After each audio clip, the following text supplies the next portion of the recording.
We're back. Hey everybody, I'm sorry about that. I'll give you a second to get situated, but I don't want to waste up too much time. What I was talking about just a second ago was the level at which, for you all who weren't really here, who may be just catching this now, I was talking about charter schools, and I was talking about the role of charter schools, and people just kind of frame this as choice. And one of the other things about charter schools is that they reduce worker protections. You know, the people that the private charter schools bring in aren't unionized. They don't have any protection for their job. Okay?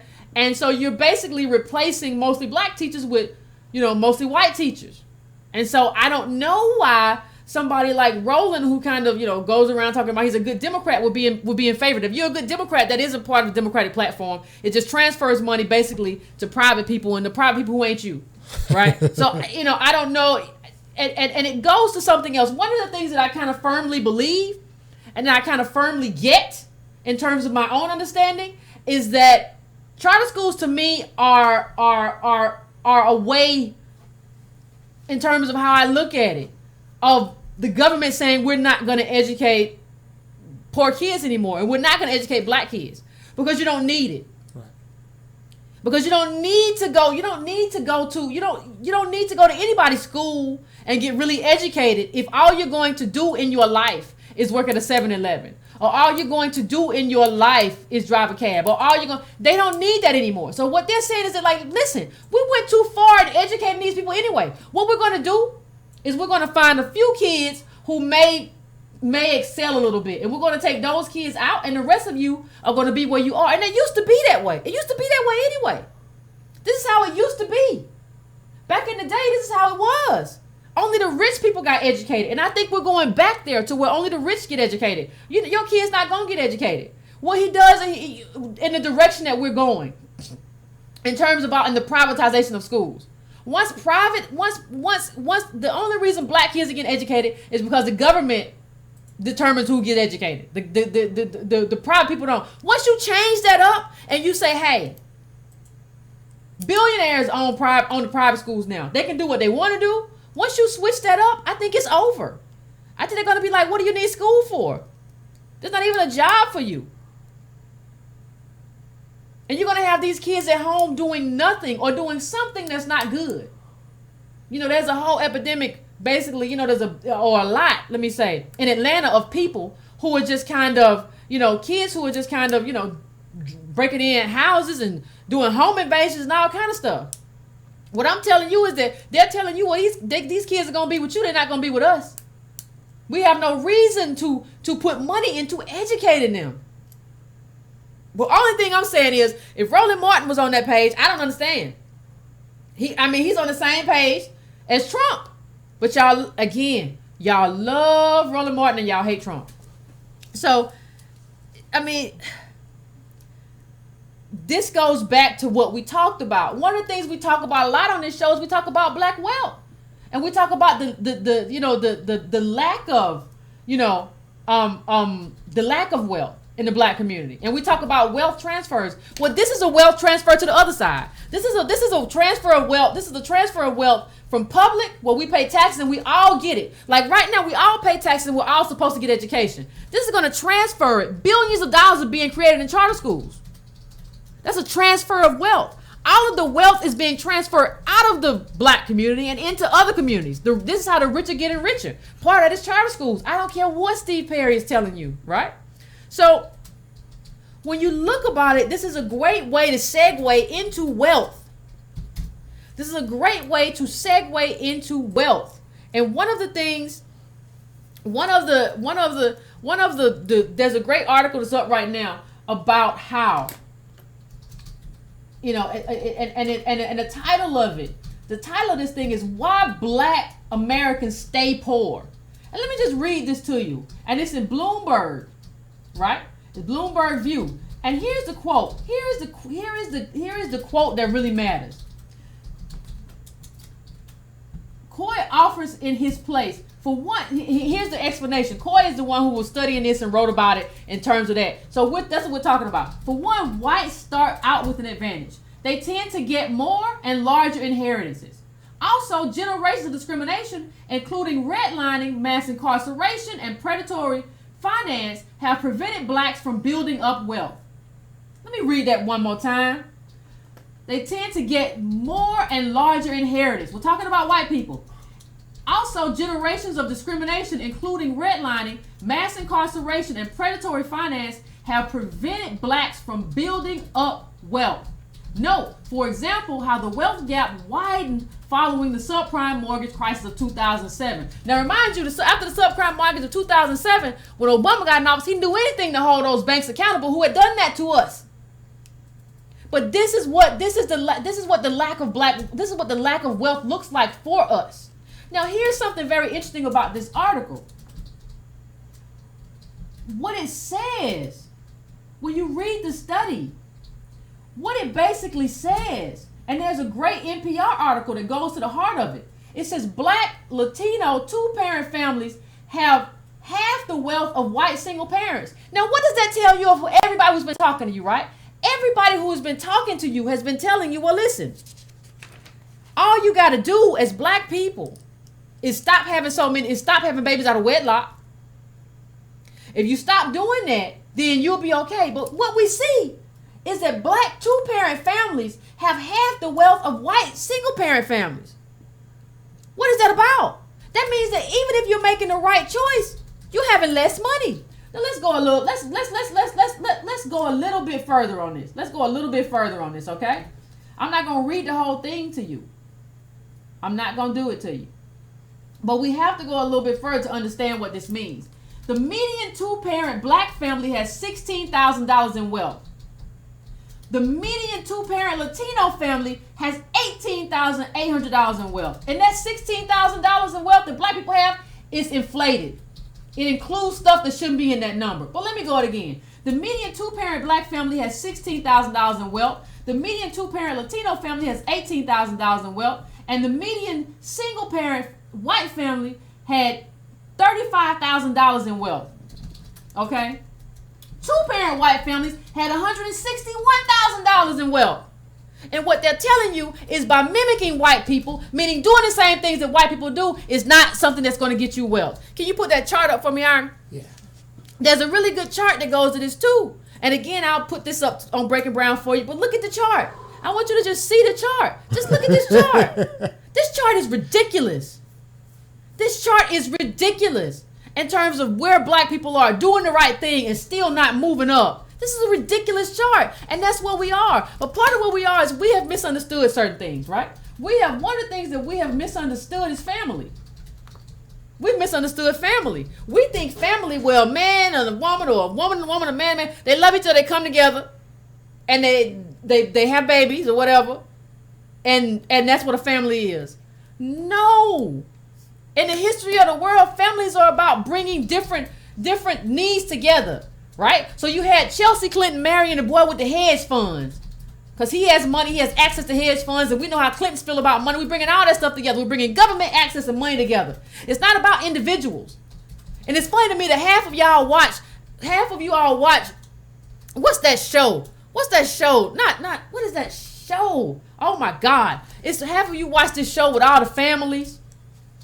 And the families, oh, I like that. It was like one of those great writers or whatever. And you all love, oh, that's a great writer. All these families, and this house comes here, and this house has this family. But y'all don't understand the purpose of family. That families have all these families have their own resources. All these families have something they bring to the table. Well, this is why we want our son to marry your daughter and vice versa. This is what everybody's bringing to the table. And we don't understand half of what happens to us isn't because somebody or something is anti-black or just doesn't like black skin. It's because you come from a slave. You have nothing to offer this family. Yeah. That's a big deal. What is that show? What is that show with the little man, right? He has books. A bunch of books. Are you talking about Game of Thrones? Game of Thrones. All these little families. All these families. Yes, and you basically have it's to go It's not about love. It's about building wealth and No, power. it's about building wealth and building knowledge. Well, this person has all the money, but they need knowledge about how to do stuff. Well, this person has I read the books, yeah. That's what it is. You read the books? Yeah, I read the books. You like them? I actually did.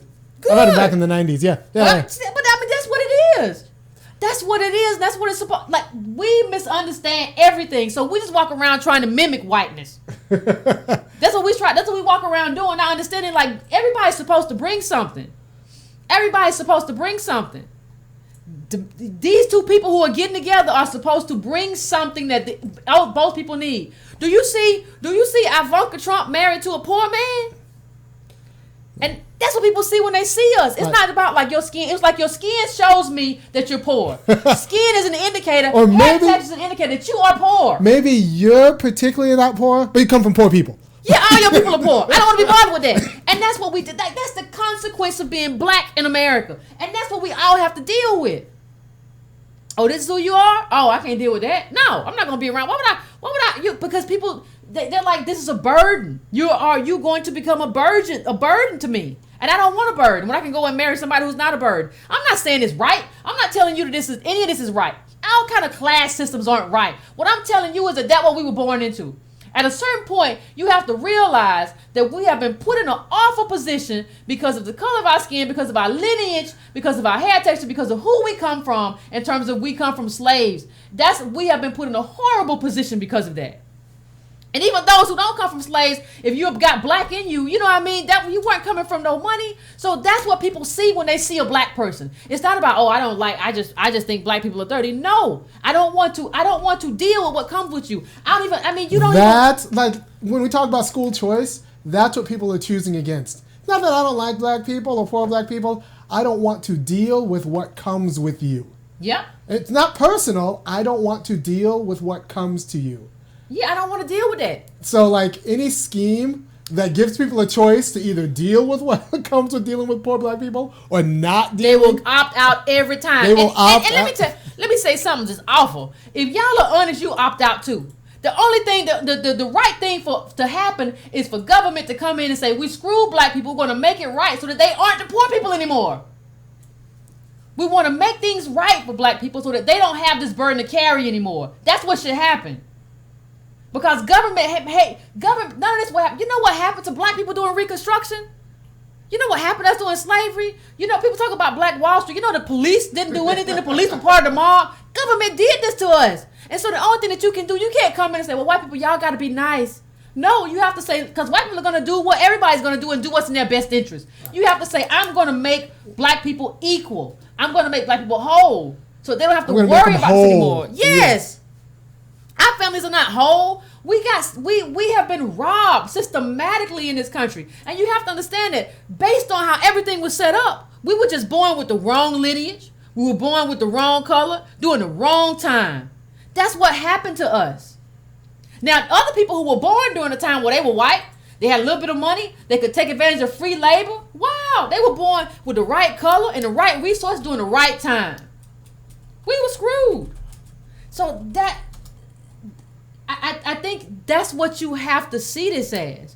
And I think when you see this, when you look at this, one of the things that you have to understand, when you look at all these statistics that I'm pointing out, one of the things that you have to understand is that everybody has lied to you. I'm looking at Bloomberg Business Week on the screen. It says attending college does not close the racial wealth gap. We talked about this with Sandy Darity. Raising children in a two-parent household does not close the racial wealth gap. Working full-time does not close the racial wealth gap. Spending less does not close the racial wealth gap. Well, goddammit, what does? Well, we have a better, I like the part where we have a better savings rate than white people. We have a better savings rate than white people. So everybody who tells you, well, if y'all stop buying them Jordans, liar.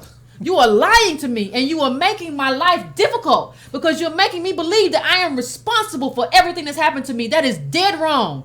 And it makes you bear the psychological burden. You shouldn't be bearing that psychological burden of what happened to you because life is multi-generational. Well, what do you mean, Yvette? Why is life multi-generational? What I'm trying to say to you is your life is not just your life. Your life is not just even your mom and daddy life. You got to go 3, 4, 5, 6 generations to see how you got here.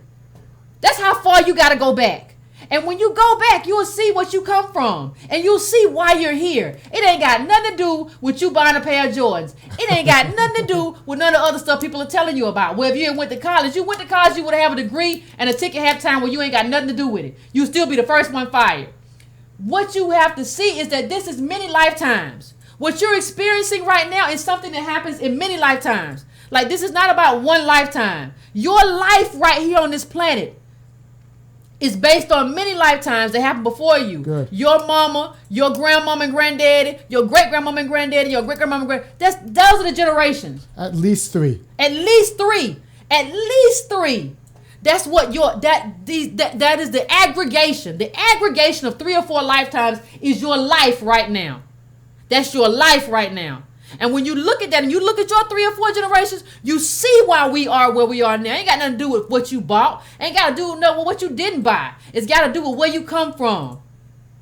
That's what it has to do with. And let's be honest, we're not necessarily talking about individuals, right? No. Like, so sure, there's some individual outliers. That's fine. And call them what again, Iron? Outliers. Outliers. But any kind of scheme, any kind of politics, any kind of policy that depends on being an outlier is delusional.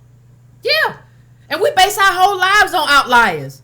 We base everything on outliers. We base everything we do on that one person who made it. There's always going to be somebody who made it. If you were getting attacked by dragons, there will be somebody who got out. And nobody ever tells you the whole story. I want people to start telling the whole story. Even if you are a black boomer, I want you to tell everybody. I had 2 parents who were business owners and they started doing that stuff early and they had opportunities. Tell the whole story. Don't just be like, well, I made it. No, you made it because of a certain set of skills. Your parents, grandparents, all that stuff. The stuff was passed down. Politics. And politics too. So, we're gonna have a guest in a minute. So and hopefully our technical stuff has been acting up a little bit today. So hopefully we'll have a guest after a while. But I want to talk to them, and I want to talk to them about, I want to talk about where we go from there. And I want to talk about self-preservation. I want to talk about what it means to be black and some difficult decisions that we're going to have to make based on the consequence of blackness. The consequence of black, that's all it is. What is the consequence of being black in America right now? And I will tell you this, the consequence of being black in America is very different. And it's worse than the consequence of being other people in America. I don't care if you're Latino, I don't care if you from Syria, I don't care. The consequence of being black and coming from slaves in this country, slaves and slaves owners, the consequence, and some poor white people, the consequence of that lineage that goes all the way back there has been our demise. It's not the fact that, well, you should have studied STEM. We had a great study on here a while back from USA Today that showed that, like, when we do study it, we still don't get jobs like other people get jobs. That's the problem. Because we look like somebody who used to be a slave. Like, we look like somebody who's poor. We look like poor people. Yeah. Or we look like, you look like somebody who's in jail. Because you're a black man. You like somebody who's in jail. Look like me, yeah. So why would who wants to be bothered with that? Somebody has to make us whole and make us not look like. And the only way we don't look like that is by not being that. You don't look like that by people saying white people be nice. You stop looking like that by not being that no more. So we got that call up, y'all? We're gonna go to the lines because I'd rather go to the call first. Do we have a problem with it? Yeah, can we have her call in? I'd rather do is the Skype having a problem? Yeah. Like what? Look, it's going to take me too long to figure it out. So we'll go to the calls then. Yeah, we'll go to the call. We'll have her call in. Do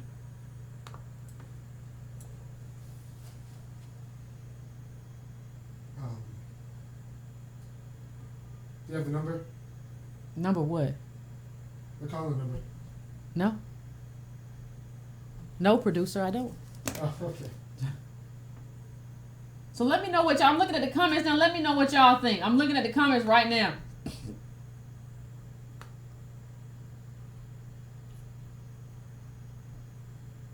Somebody said going to where the Native Americans. Yeah, people think that we can't perish.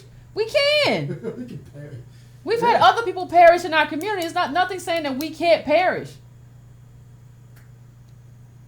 Like, why would you think that, like we're here? Like, we can't be the dodo bird.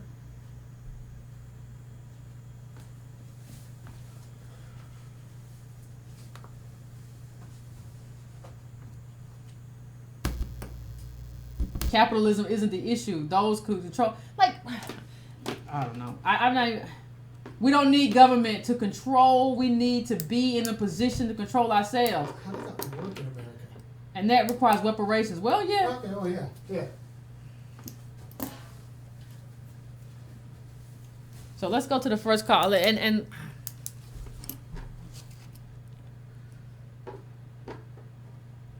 gonna go to the first caller. Sure. And I'll send a message to our guest.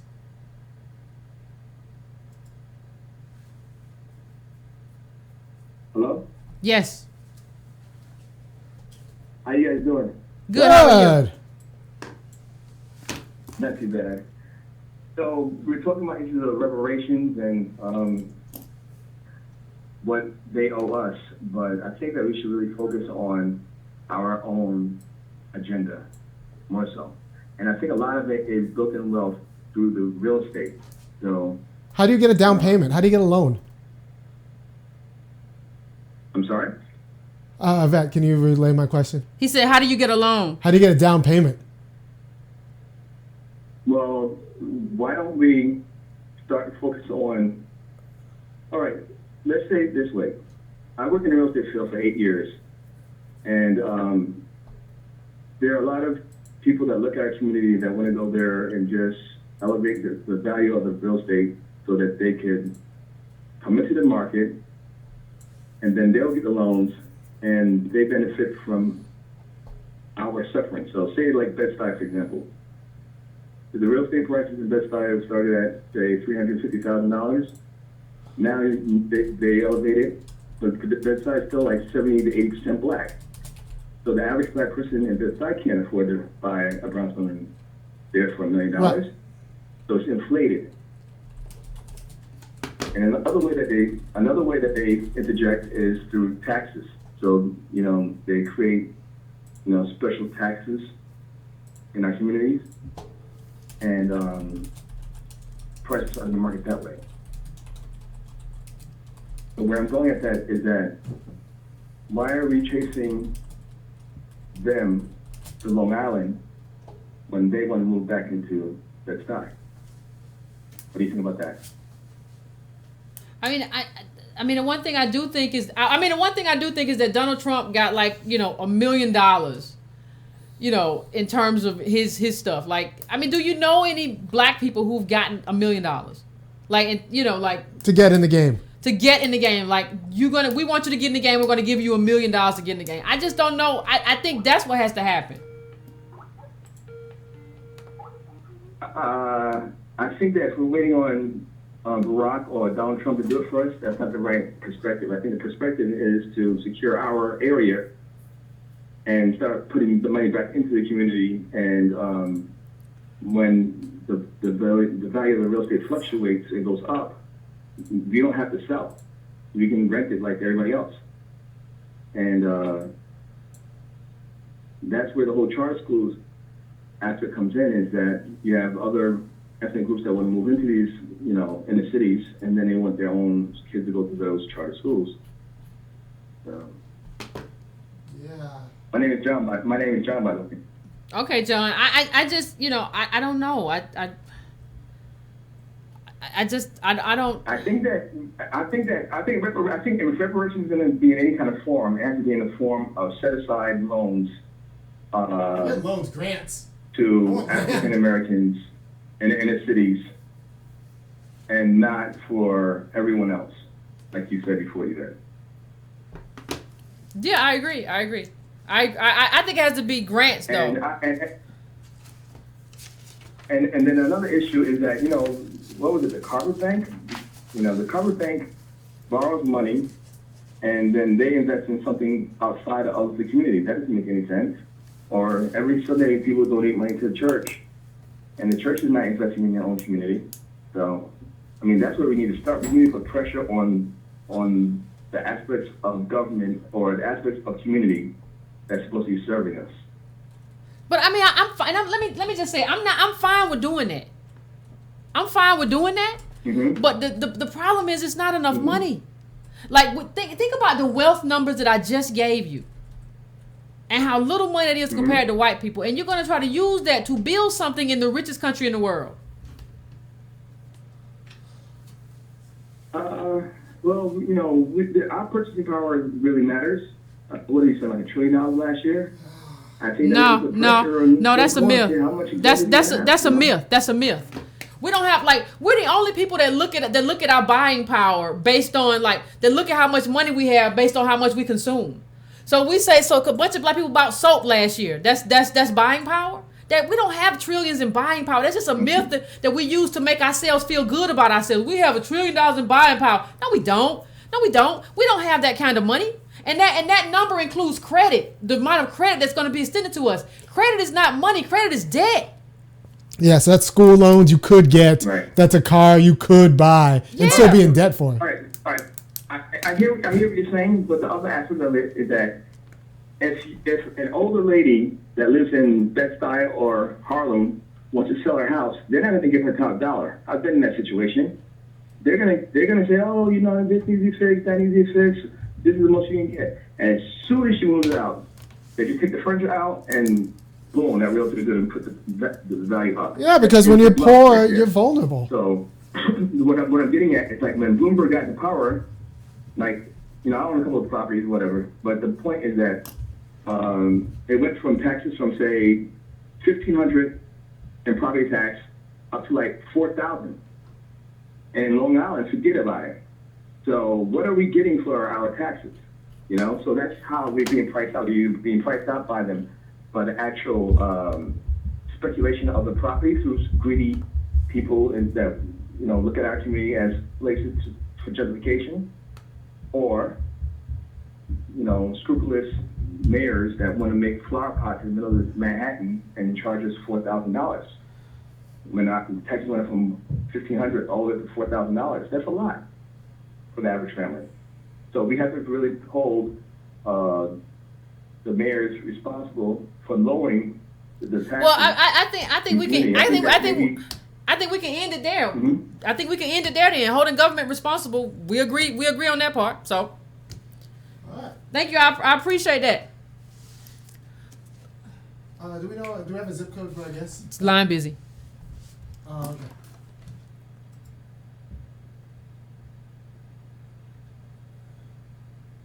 All right, Carl, you're on. Hello? Yes. Can you Hi, hear Carl. me? Yes, I can. Oh, hey, this is Emmanuel from Brooklyn. How you doing? It's been a while. Hello, can you hear me? I can hear you. Okay, yeah, I watch every week, but it's been a while since I called in. I know you started off with the school vouchers and Betsy DeVoe, and I know that's still a very hot, controversial issue. But you know what? We got to start looking at things from a different perspective and not just be bound by the old paradigm. And with that, let me shoot straight. You know, homeschooling is an option. Now, we always think it has to be one or the other, either public schools or charter schools. Why not try to get the new administration and Betsy DeVoe to also extend school vouchers to homeschooling? And that's a way to keep education in the home or the community. And I was discussing this on Facebook earlier today. If we got together 10 parents, and let's say they get the same amount of vouchers, that's $150,000 right there. That's more than enough to hire a teacher, and now you're dealing with small classrooms. And it's not like we all don't have the educational standards. So I just wanted to, put that out there. We can't just be limited and say it's only one way or the other. We have to be flexible on how we think. Well, I mean, but how flexible we have to do if one way is taking money from the community and another way is like giving money to the public. Like I'm trying to figure out how flexible do we need to be? Yeah. I'm not saying that, I get what you're saying. I'm not trying to dismiss what you said about how it's a wealth transfer. And obviously, if it's allowed to proceed that way, it will be. But this is where we need to interject and say, okay, maybe y'all didn't consider this option, but this is what we're offering. If they say no, they say no. But if they say yes, then this becomes a way to not only have an alternative option, but we can actually bring money into the community. Into our community. Not everyone can do it. Yeah, I think not everybody can do that. I mean, I think not everybody can do that. With a parent at home, in your apartment, teaching as a profession. I just don't think everybody can do it. Yeah, teaching's a profession. Like, I take that seriously. Well, everyone can't do it, but let's say 10 parents get together. They use their vouchers and a teacher that's hired. So instead of a charter school, we have a teacher who's accredited teaching 10 students. That is possible. School lunch, logistics, you need a secretary. We always do. Like this. This is why this bothers me so much. We always end up chasing our tail and talking about what we can do, and it's just like, but we didn't do this. Like it's, in every other situation, that's just how it happens. Like you got to do this for these people because you did something to them. But in us, it's like, well, let's see what we can do for ourselves. We can, and I think we should. But like, we don't even usually have. We're in a position in the black community where we don't usually have even 2 parents in the house. Like the number of black women who don't have, their husband in the house or, is astronomical for a lot of reasons. I'm not placing any blame here at all. But to say from that, well, some of us can do it. That's not going to be, I'm interested in community uplift. That's what I'm interested in. I'm not interested in something that one person can do or 2 people can do it. I'm interested in how do I uplift the entire black community? And then if I ask myself that question, what I have to say is, Yvette, well, how was the entire black community pushed down? And that was the government, and that was white supremacy. They have to do that. And I don't want to look. I will always do my best because I believe, doing your best is good for you in a lot of ways. But I'm not going to be trying to be like, well, no, you need to come through or just like, what am I here for? I'm not even a citizen if you can't come through for me. You coming through for me for illegal immigrants right now. They're not even citizens, but you won't come through for me? Screw it, man.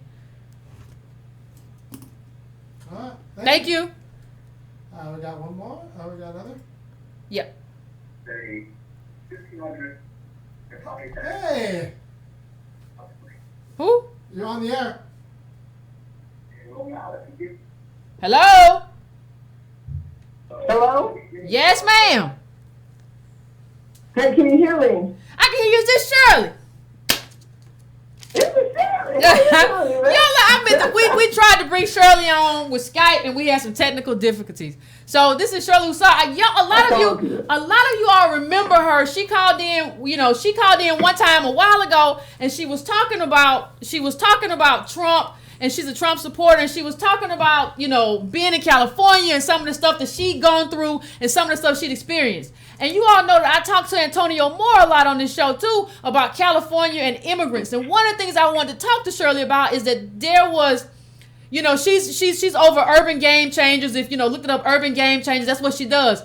Well, she was talking to me about, I was talking to her, I was asking her about those ICE raids. The immigration raided, and they were there was one story in particular where the woman was talking about how she's a mother and she's been here since she was 14, and they were painting this humanitarian story. And so I wanted to ask Shirley, what is the deal? Like, is this a normal thing that happens with black people? Like, what's going on in California? Just like give us the spiel.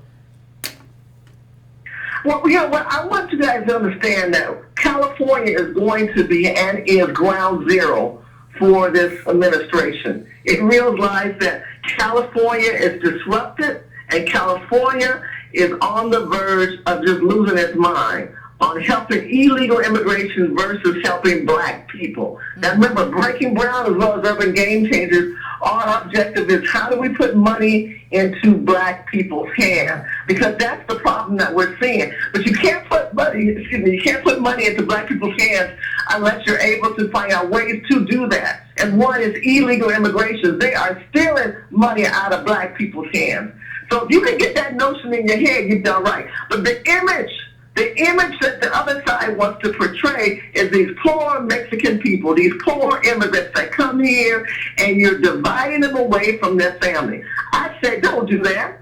Take that child and put them with their parents and send them back. Go back to Mexico and cause a revolution in your country and make that country better and stop that cartel from trying to hostile and come over here and harass our black people. Black people, I'm sorry, but we in California have become a state where they focus on cultures individually, but we want to let them ride on our backs, and I'm tired of that. Well, you told me something that was very interesting in terms of how black people who aren't doing well, black homeless people in California. Yes. And you had a name for them. You called them shadow people. Oh yeah, oh yeah. I call The Walking Dead, and then shadow people. The Walking Dead. See, we don't look at black people. Black people are looked at as subhuman. What is a subhuman? You're not even human anymore. We're going back to revert to why they brought us here. They brought us here as commodity. Okay, you brought here as commodity. You looked as cattle. They bred you. They took the big woman with the big man. They had a good time, and they created some big people. But you know what they've done with that big man? They incarcerate him. Because now they promote the metrosexual kind of soft marshmallow Negro. That's the Negro they want Hollywood wants you to support. And if you are a brother that's trying to be on the strip and not on the down low, they want you homeless. They want your woman to see what kind of man you are. That is the image that Hollywood wants to portray. Well, a lot of people have said that. A lot of people have pointed out.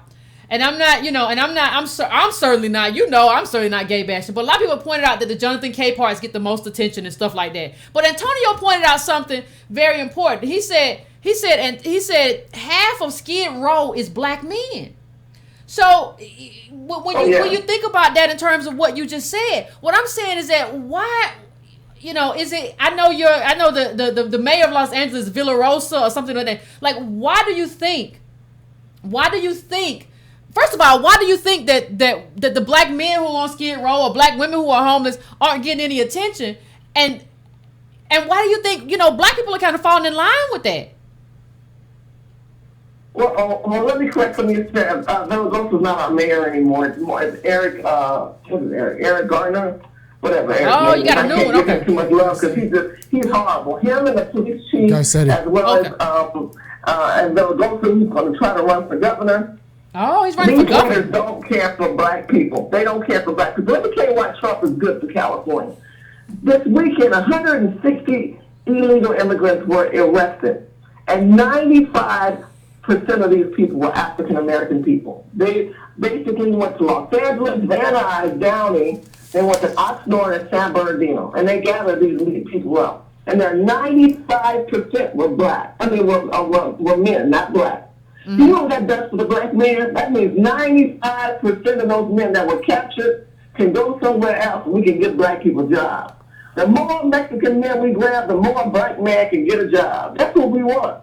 But instead, what has happened is Ridley Thomas, the supervisors of Los Angeles, recently on December 20th gave $10 million towards illegal immigrants' attorneys to protect them because they don't feel safe. They feel harassed. They feel badgered. I said, well, now they know what Negroes have been feeling for the last 400 years. Yeah. And did anybody come to our rescue when we were being badgered and harassed? My whole thing. My whole talk here has been allies. And then the question. And let me tell you, does anybody talk about? Y'all talk about protesting? Why is Maxine Waters protesting with the Muslim? Why was Maxine Waters when we had issues with Trayvon Martin? When Trayvon Martin, I was out there with Big Money was marching, and Jasmine, y'all know who these people are. Najee was marching, Coco was up there marching. I didn't see no Maxine Waters. Maxine Waters comes out when there's money on the table for her and her family. You talk about black families who marry into black families. Politicians do that and preachers do that.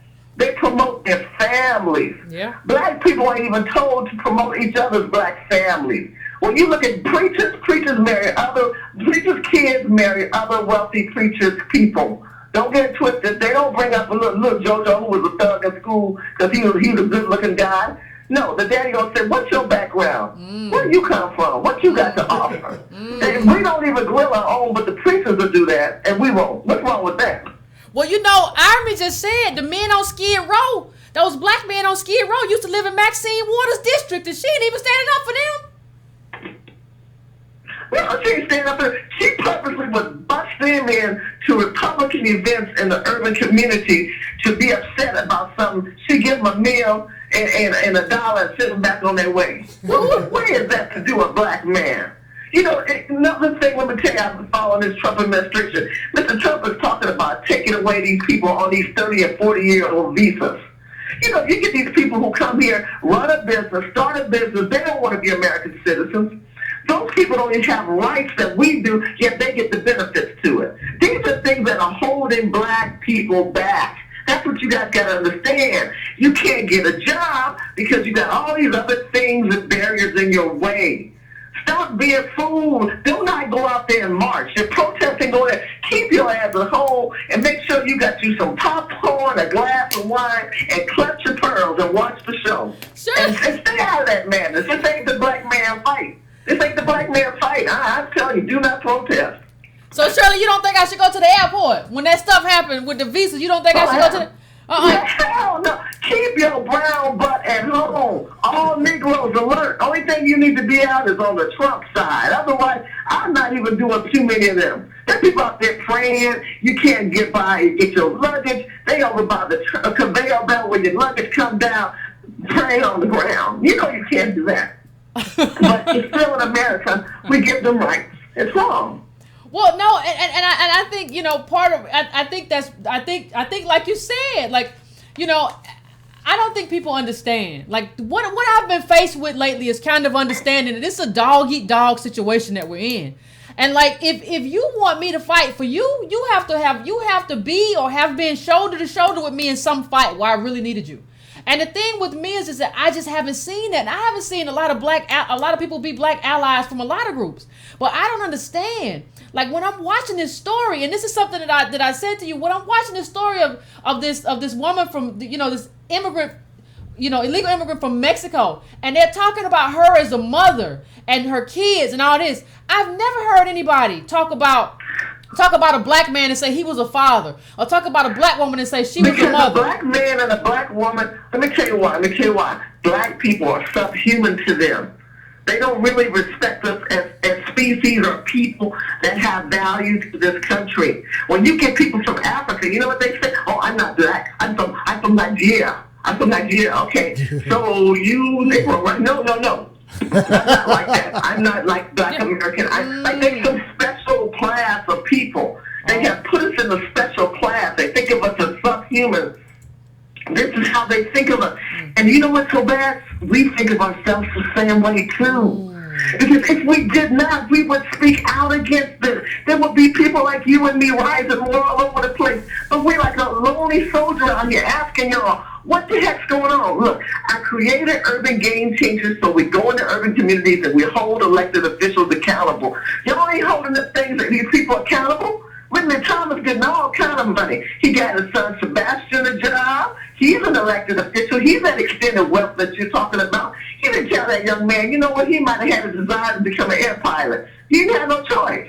Because his daddy said, this is where the money is. Follow the bouncing ball. But guess what? It ain't bouncing your way because we don't say nothing against the impoverished and the poor and the homeless black men downtown Los Angeles. Black people, veterans.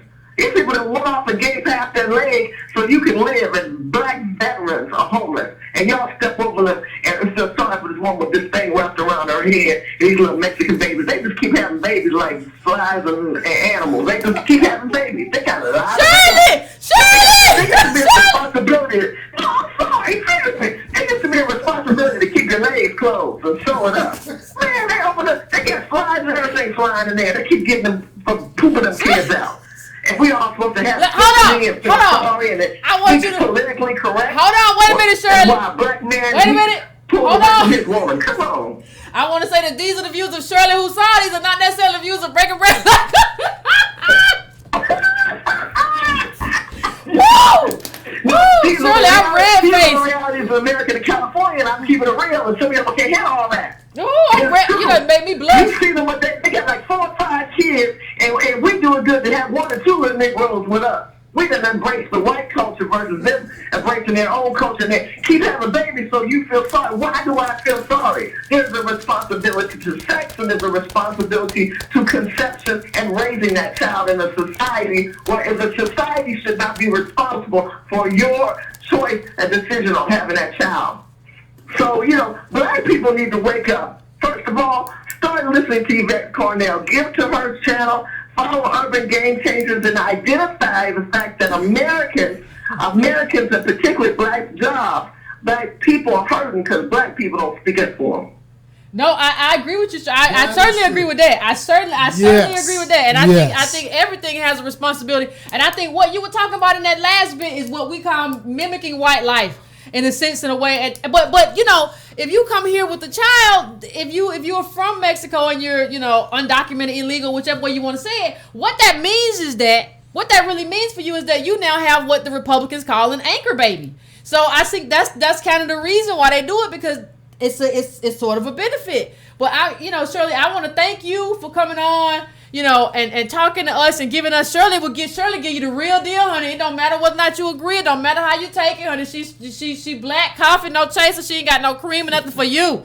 So Shirley done told us what she think. No, and I'm gonna cut the chase. I'm gonna say one more thing. There's an area in Los Angeles where I've been told they can go and get birth certificates, meaning that they had the baby in Mexico, but when they come here, they have to show a birth certificate. So there are people who are hooking them up with birth certificates, Social Security. You know, the Chinese people did this back in the 40s. If you research that out, you find out that they made themselves immigration papers. It's interesting how I saw the path of the Chinese who made themselves immigration papers and how the Mexicans are making themselves immigration papers.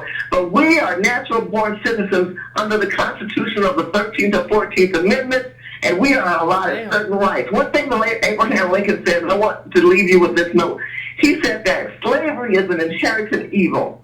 And that you guys have to understand, if you are Black American, and you do your homework and follow the Yvette show, and she'll give you a breakdown of that, but if you are Black American, you come from inherited evil, and you are entitled to a better life and a better right. But if you don't ask for it, you will not get it. You will take what they give you. And what we're trying to tell you on Breaking Brown, as well as Urban Game Teachers, don't take what they give you, these government programs. Tell them what you want. Thank you, Shirley. I appreciate it. I do appreciate it. Thank you, Shirley. Everybody, that was Shirley who saw. She's at Urban Game Changers. And check her out and check out what she does, because let me tell you something, people. Y'all can go all you want to and say, well, you know, this person, I don't want to do this person. Y'all will excommunicate. I've never voted Republican, but y'all will excommunicate a Black Republican. But y'all will go and march for somebody that you ain't never met. So that's a problem for me. I go check out Urban Game Changers. Whether, you know, Shirley gives it straight to you, no chaser. She don't got no problem what she say to you. Whether you agree or disagree or whatever, she's seeing it straight in California. She's telling you what she feel, and she's passionate about helping Black people. That's all I know. So. It's gotta be about all the Black people, right? So, yeah. That's right. That's all I know. So I want to thank you, Shirley, for calling in. I appreciate it. I wish you could. We're gonna get you on Skype next time. Thank you so much. I love you, man. I'm here for you. Thank you. I'm here for you too, Shirley. Through it all, I'm here for you too. I want you to know next time we're gonna try to get you on Skype. We have a technical difficulty night. We're gonna try to get you on, and we're gonna get some other people on too. It's gonna get exciting around here in a minute. All right. Keep moving. Yep. Hello? Yes. I'm here. This is Mr. Black. Hey, Mr. Black. Yeah, you on the line, Mr. Black. How you doing? I'm good. I absolutely love Miss Shirley. I have a similar. Okay. I love that lady. She you know, she said everything I want to say. But beyond that, I also have some more things that are probably a little bit more controversial to say. Okay. But I think that you know, I do love what you're doing here, especially in talks of reparations and things of that nature. But at the same time, I feel like Black folk, you know, I do love the idea of charter schools. I do feel like Black folks need to step our game up overall.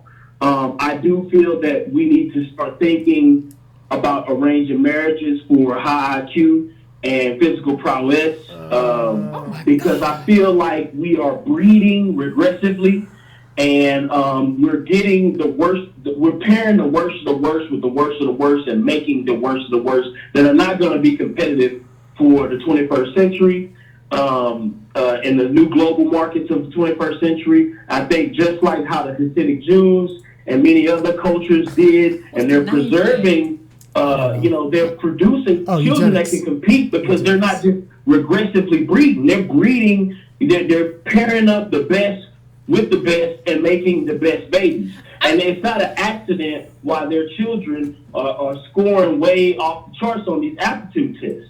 It's for a reason, because they're breeding that into their population. Now, they're not having as many children, but at the same time, they're breeding the best when they do. And I think black folks need to be intentional about everything. I do think we can come out of this situation, this wealth disparity situation, if we were to get intentional about the things that we do in terms of marriage, in terms of savings, in terms of we just talked about savings. See, this is what I mean. Promoting different things in our culture. We just talked about savings, and there's study after study after study after study shows that we save more, and we're not closing the wealth gap. Savings is not the answer. We're already doing that. But let me just say this: like I think it would be great for you. There were black people back in the day who did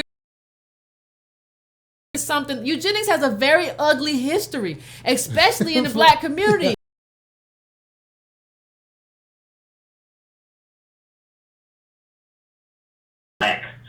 There will always be a hood. There will always be some poor place, but there's nothing that says that black people always need to occupy that position. And I think, a lot of people miss that, and we're so busy. There is no other group of people. There's no Asian man, no Hispanic man, or any other man that says, well, I'm not really what I am unless I'm from the poorest of the poor area. So I think if we, I understand, like, we do need to fix the wealth disparity, but I think that if we get out of that mindset that we need to be at the bottom, whether it's conscious or unconscious, I think that, we'll be a lot better off. So I'm going to get off and just talk, but I love what y'all are doing. Thank y'all you. Have a good night. All right, I appreciate it. No, I think the key to what he just said is just like, that charter schools just aren't fixing anything. No, they're just strategies for finding a way to get rid of the kids that people don't want to go to school with, and a lot of those kids are black kids. I think that's the takeaway from the whole call. I think that's the takeaway from the whole call. Is that the charter schools don't fix the schools in the hood, right. And I think and that's just poverty problem. Yeah, and so exactly, we have a poverty problem, and so what charter schools are trying to do is just take a few kids out of that poverty and say, well, we'll educate these few, but we're going to lead them over there. And I think that's a problem for any poor community, especially a poor black community in terms of what we come from. Right. So, I also liked the fact that he actually said that, look, we need to talk about government's responsibility to us. That's one thing that I think is the most disappointing in this last presidency, Obama's presidency. Like, over the past 8 years, we were told not to ask for anything except Obama to stay black. And, white people, honestly, like, when they started missing meals, they asked for anything that they want, and they got what they wanted. They got their Trump, Yeah. They asked for the most ridiculous thing. This wall is ridiculous, but they asked for it because they wanted it, and they're going to get it. So, I wish we kind of asked for stuff that we were owed. I wish Obama would have taught that that's what black politics is. I wish our CBC taught that that's what black politics is, but that's where we are. That's where we are. Everybody else, demands what they're owed, and they get it. To the tune of billions.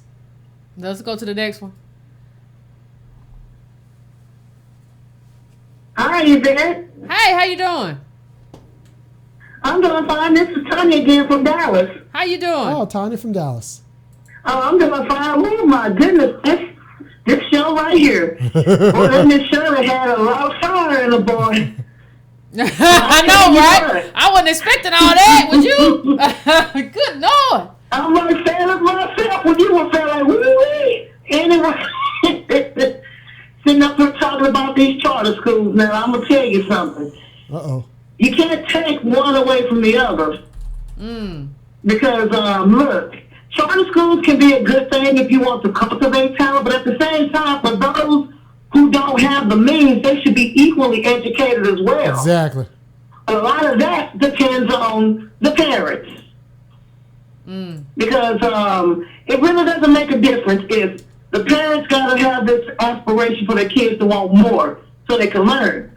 But at the same time, you got to think about these other people. You can't expect a whole handful of Bill Cosby, Obama-istic type people to hold up a whole community. Right. Yeah, that's true. That's true. And I find, and and the guy was talking about the hood. Let me tell you, I'm from Oak Cliff. You can't get no more hood than that in Dallas. But the expectations of what they see that come out of there, they don't really want to invest into what's there. And we got people that have the means and the ability to achieve things. But at the same time, you let the others portray those people as everybody else. And my problem is this: if they want these things, you got to be willing to put in the work. Don't just wait for the next person that actually got some sense to pick up a book to give it to you. If you don't reach out for it. That is my big problem with folks. But like you said, and the other one was talking about the eugenics thing. No. I don't know what to say about that one, but that was too much. It was too much. It was too much. Well, like what Miss Shirley was talking about. It was a very ugly past. Eugenics has a very ugly past in this country. We're desperate people. Yeah, isn't that your move from the night, Irony? That we are desperate. Yeah. Like, that is my takeaway from the night, that we are desperate, that we're reaching for all kind of stuff. We saying all kind of stuff. We are in a desperate position. Yeah. Let's keep it going. Yeah.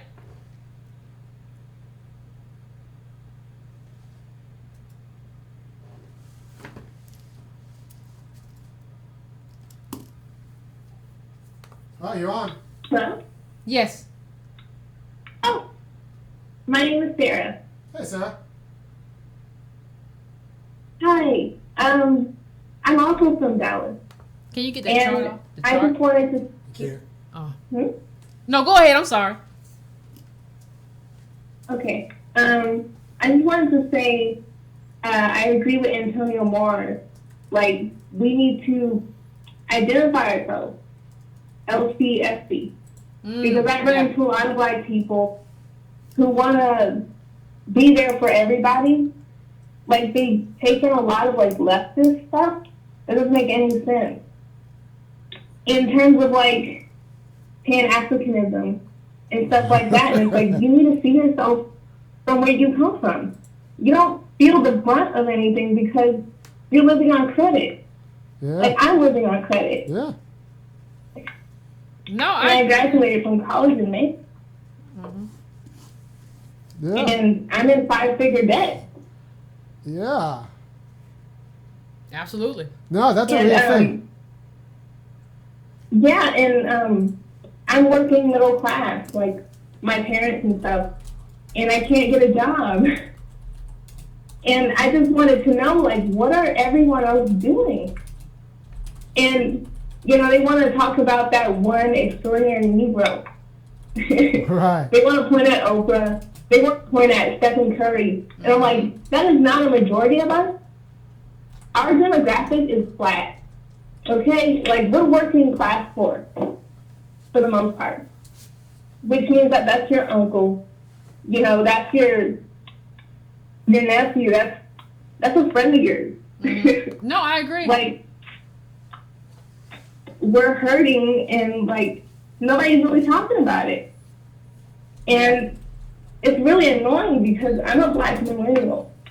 Right. And we're competing in a society that if you're poor, you could just die. Like, you could be poor enough to just die. Yeah, that's true. Somebody. Like, you keep for water, food, shelter, and people don't look at us like we're people. Like, we do need to be asking about how we can help the majority of our community, because all these people talking about homeschool, my mom used to do homeschooling.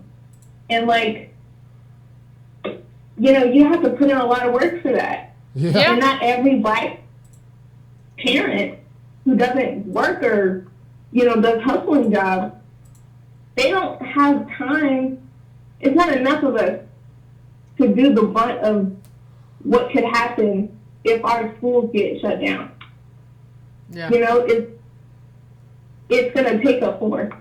No, I agree. Thank you. I agree. Thanks. I agree with you. Yeah. Thank you, caller. Thank you. I appreciate you calling in, but I definitely agree. What she was pointing to in terms of Antonio Moore was his view, and I agree with it, is that we have to learn how to assess people. And LCSC was his way of doing that: lineage, class, struggle, character. So what's your lineage?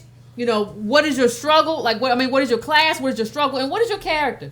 So that's what he was talking about. And like on my page, I said you have to start asking people, who you?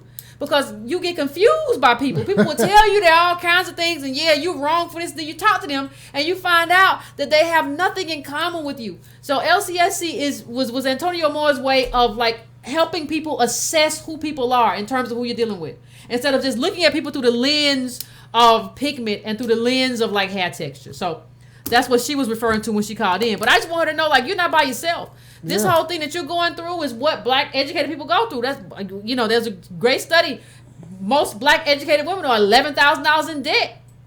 So she's 5 figures in debt. There's nothing different about what she's going through. When you're not by yourself, baby girl. We all here with you. So, yeah, she did what she was told. Yeah, she that's did. what we were all told. Yeah. Let's take one more. Yeah.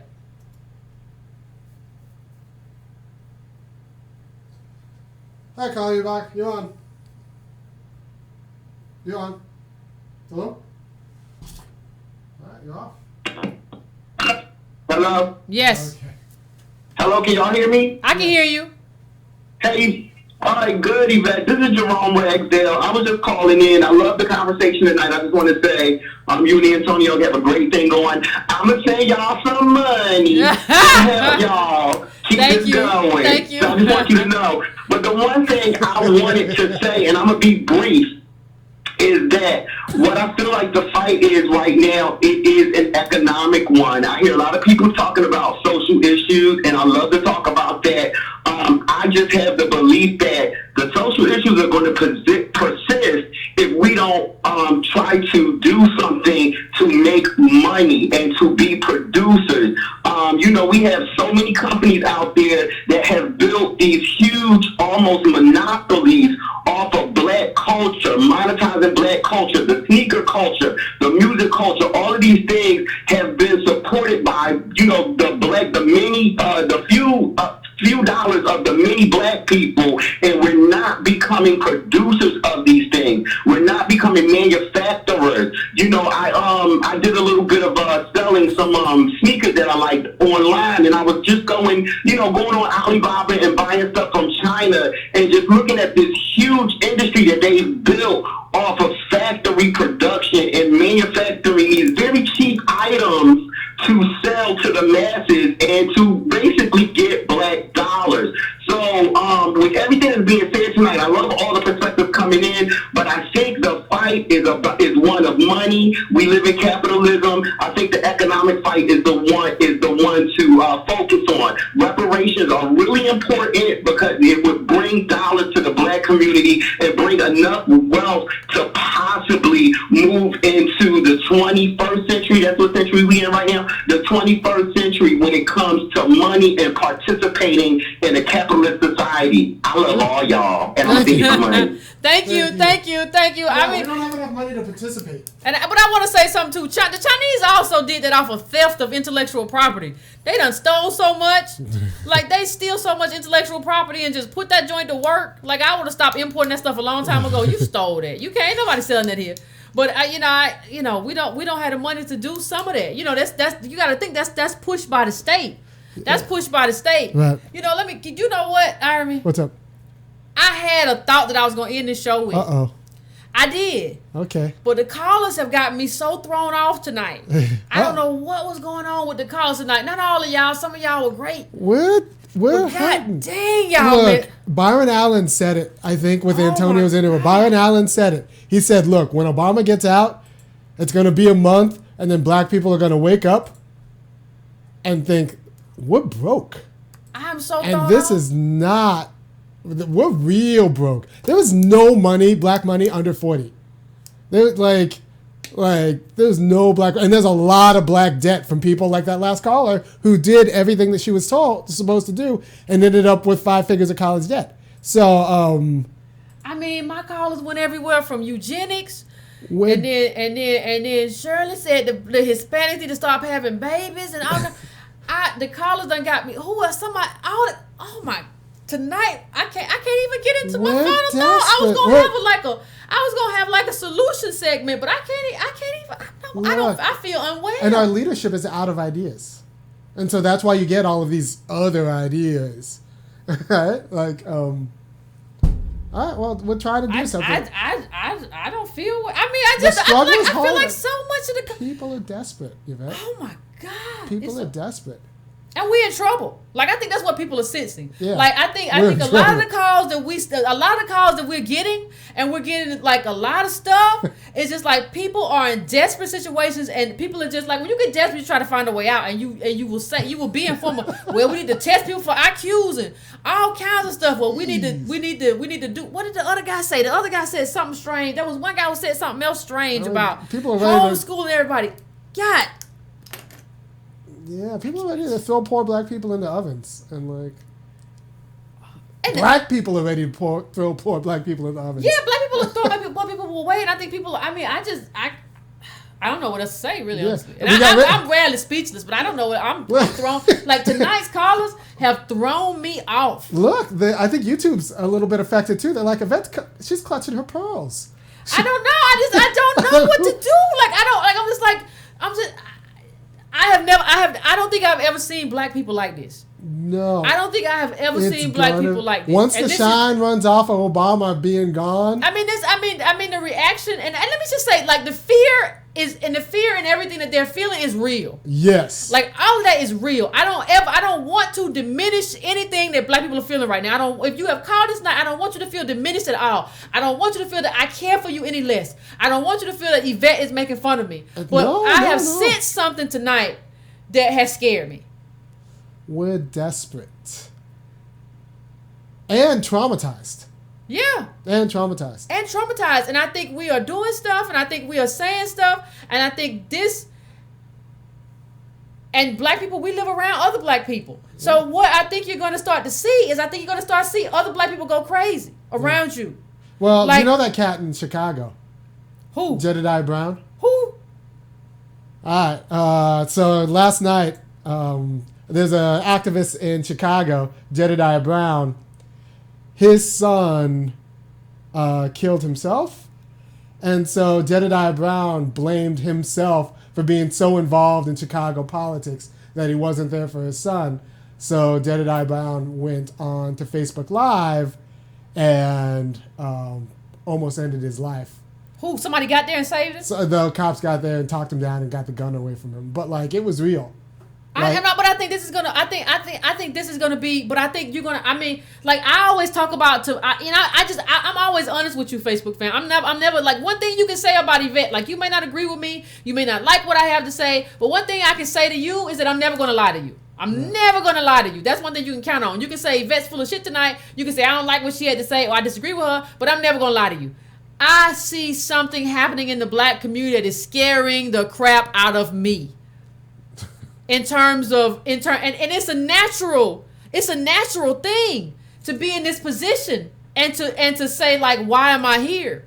Or why am I alive? I'm not saying that you shouldn't be depressed, but like, what I'm seeing in terms of like the kinds of conversations that we're having with each other, and the kind of stuff we want to do, and the kind of stuff we're thinking about, and like all of this, like, I understand the rage, but like the projection of this rage, not only just for other people, to each other, all of this stuff, like I don't think you all understand. I'm seeing some serious dysfunction, and it's not just this show, but this show is huge in terms of like the kind of, it's almost like rage and delusion and some other stuff mixed in, and I don't think we understand how dangerous. I don't think any of us understand what a dangerous position black people are in right now.